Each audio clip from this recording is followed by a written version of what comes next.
എങ്ങാനും ഒരു ഇലക്ഷനൊക്കെ അടുത്ത് വരുവാണെങ്കിൽ നമ്മൾ സഭയിൽ പ്രാർത്ഥിക്കാറുണ്ടല്ലോ അല്ലേ? പ്രത്യേകമായിട്ട് പ്രാർത്ഥിക്കും. എന്തിനു വേണ്ടിയിട്ടാണ്?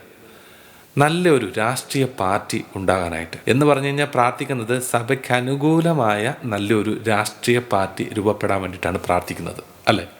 സത്യമാണ്. പക്ഷേ എനിക്ക് തോന്നുന്നത് നമ്മൾ അങ്ങനത്തെ ഒരു പ്രാർത്ഥനയല്ല നടത്തേണ്ടത്.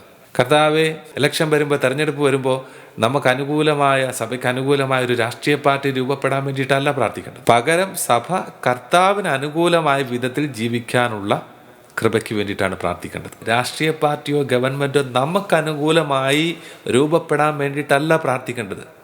നമ്മൾ കർത്താവിന് അനുകൂലമായി ജീവിക്കാൻ വേണ്ടിയിട്ടാണ് പ്രാർത്ഥിക്കേണ്ടത്. അങ്ങനെ നമ്മൾ കർത്താവിന് അനുകൂലമായിട്ട് ജീവിക്കാൻ തുടങ്ങിക്കഴിഞ്ഞാൽ ഉണ്ടല്ലോ, പിന്നെ ഈ ലോകത്തെ മുഴുവൻ കർത്താവ് അവിടുത്തെ സഭയ്ക്ക് അനുകൂലമാക്കി മാറ്റിയിരിക്കും. എന്ന് പറഞ്ഞു കഴിഞ്ഞാൽ നമ്മൾ രാഷ്ട്രീയ മേഖലയിൽ നിശബ്ദരായിരിക്കുക, ഒരു സഹകരണം വേണ്ട, വെറുതെ പ്രാർത്ഥിച്ചിരുന്നാൽ മതി എന്നല്ല ഉദ്ദേശിക്കുന്നത്. പകരം എന്തായിരിക്കണം നമ്മുടെ മുൻഗണന, എന്തായിരിക്കണം നമ്മുടെ പ്രയോറിറ്റി, ആദ്യം നമ്മൾ എന്തിനു വേണ്ടിയിട്ടാണ് ഇറങ്ങിത്തിരിക്കേണ്ടത് എന്നുള്ള ഒരു പ്രധാനപ്പെട്ട ചോദ്യമാണ് നമ്മളിപ്പോൾ നമ്മളോട് തന്നെ ചോദിക്കേണ്ടത്. പഴയ നിയമ ചരിത്രത്തിലേക്ക് നമ്മൾ നോക്കിയാൽ നമുക്ക് കാണാനായിട്ട് സാധിക്കും, ഇസ്രായേൽ ഒരിക്കലും അവരുടെ ശക്തി കൊണ്ട് അവർ വിജയത്തിലേക്കോ അല്ലെങ്കിൽ അനുഗ്രഹത്തിലോട്ടോ എത്തിയിട്ടില്ല.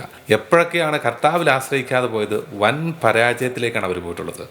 ഈ കാലഘട്ടത്തിൽ നമ്മളൊരു ഇലക്ഷനെയൊക്കെ അഭിമുഖീകരിക്കുമ്പോൾ ഒരുപക്ഷെ നമുക്ക് ആർക്ക് കൈ കൊടുക്കണം എന്നുള്ള ഒരു ചിന്ത ഉണ്ടാവുമായിരിക്കും. BJP രാഷ്ട്രീയത്തിന് കൊടുക്കണോ, മാർക്സിസ്റ്റ് രാഷ്ട്രീയ പാർട്ടി കൊടുക്കണോ, കോൺഗ്രസ് പാർട്ടി കൊടുക്കണോ, ഏത് രാഷ്ട്രീയവുമായിട്ട് കൈ കോർക്കണമെന്നുള്ള വലിയൊരു ചിന്ത, അല്ല വലിയൊരു ആശയക്കുഴപ്പം ഒരുപക്ഷെ ഈ ഇലക്ഷനൊക്കെ വരുമ്പോൾ സഭയ്ക്കുണ്ടായിരിക്കാം, നമുക്കുണ്ടായിരിക്കാം. ഇങ്ങനൊരു സാഹചര്യത്തിൽ ആർക്ക് കൈ കൊടുക്കണമെന്നുള്ള ആശയക്കുഴപ്പത്തിൽ സഭ നിൽക്കുന്നുണ്ടെങ്കിൽ തീർച്ചയായിട്ടും വിശുദ്ധ ബൈബിള് അതിന് നല്ലൊരു ഉത്തരം കാണിച്ചു തരുന്നുണ്ട്. യേശയ്യാ പ്രവാചകന്റെ പുസ്തകം ഒന്ന് വായിച്ചു നോക്കിയാൽ മതി. യേശയ്യാ പ്രവാചകന്റെ പുസ്തകം 7-ാം അധ്യായത്തിലാണ്.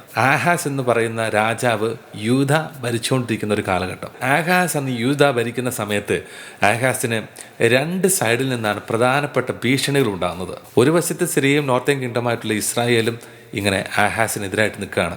അപ്പോൾ ഇവർ ആഹാസിനോട് പറയുന്നുണ്ട്, ഞങ്ങളുടെ കൂടെ കൂട് എന്ന് പറയുന്നുണ്ട്.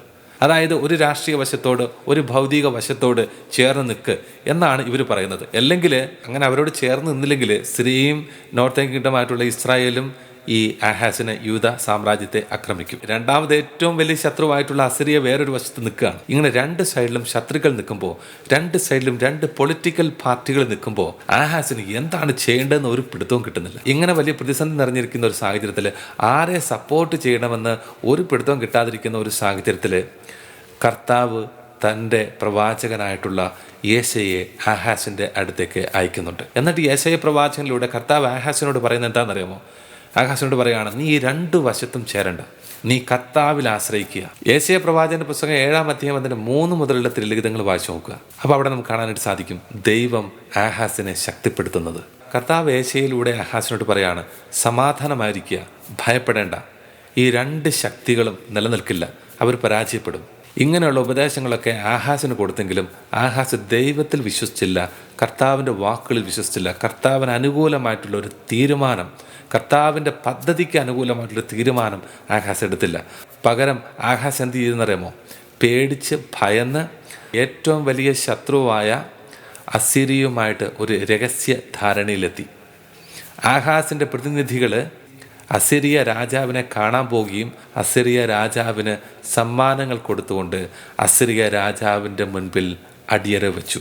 അങ്ങനെ അസിറിയ രാജാവ് ആഹാസിനെ ആക്രമിക്കാതിരിക്കാൻ വേണ്ടിയിട്ട് അസിറിയ രാജാവുമായിട്ട് വലിയൊരു രഹസ്യ ധാരണയിലെത്തി. ആരും അറിഞ്ഞില്ല. പക്ഷേ കർത്താവിന് അനുകൂലമായിട്ടുള്ള തീരുമാനമെടുക്കാതെ ജീവിച്ച ആഹാസിന് പിന്നീട് വലിയ വില കൊടുക്കേണ്ടി വന്നു. പിന്നീട് പല വിധത്തിൽ അസിറിയ സാമ്രാജ്യം ഈ യൂദയുടെ മേൽ വലിയ ആധിപത്യം പുലർത്തുന്നുണ്ട്.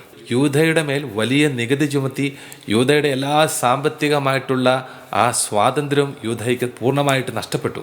മാത്രമല്ല അങ്ങനെ വലിയൊരു പാപം പോലും ആഹാസ് എന്ന രാജാവിന് ദൈവത്തിൻ്റെ മുന്നിൽ ചെയ്യേണ്ടി വന്നു. അങ്ങനെയാണ് യൂദാ രാജാവും യൂദായും 1-ാം പ്രമാണം ലംഘിക്കുന്നത്. അസിറിയ സാമ്രാജ്യത്തിൻ്റെ അന്യദേവന്മാരുടെ വിഗ്രഹങ്ങൾ യൂദയിലോട്ട് കൊണ്ടുവരികയും അവിടെ ആഹാസ് ഇതിനെ ഔദ്യോഗികമായിട്ട് വെച്ച് ആരാധിക്കുകയും ചെയ്യുന്ന ഒരു സാഹചര്യത്തിലേക്ക് വരികയാണ്. അങ്ങനെ ആഹാസ് യൂദയിൽ പരിപൂർണമായിട്ട് തകർന്നടിഞ്ഞു, പരിപൂർണമായിട്ട് നശിച്ചു. കർത്താവ് വളരെ വ്യക്തമായിട്ട് ആഹാസിനോട് പറഞ്ഞായിരുന്നു, അവിടെ ഇവിടെയും പോയിട്ട് വിശ്വസിക്കരുത്, ദൈവത്തിൽ ആശ്രയിക്കുക, കർത്താവിൻ്റെ ഹിതത്തിനനുസരിച്ച് പ്രവർത്തിക്കുക. അങ്ങനെ യൂദ കർത്താവിന് വേണ്ടി പ്രവർത്തിച്ചിരുന്നെങ്കിൽ തീർച്ചയായിട്ടും ആ ലോകത്തെ, ആ സാമ്രാജ്യങ്ങളെല്ലാം യൂദായ്ക്ക് വേണ്ടി കർത്താവ് അനുഗ്രഹമാക്കിയനെ, അനുകൂലമാക്കിയനെ. പക്ഷേ ആഹാസ് അത് ചെയ്തില്ല. ഇനി നമ്മുടെ സഭയ്ക്ക് വേണ്ടിയിട്ട് നമ്മൾ ഒത്തിരി പ്രാർത്ഥിക്കേണ്ടതായിട്ടുണ്ട്. ഈ സഭയുടെ ഉള്ളിൽ പരിശുദ്ധാത്മാവിൻ്റെ വലിയൊരു ബോധ്യം വന്നെന്നറിയണം. എന്തായിരിക്കണം എന്നറിയാമോ?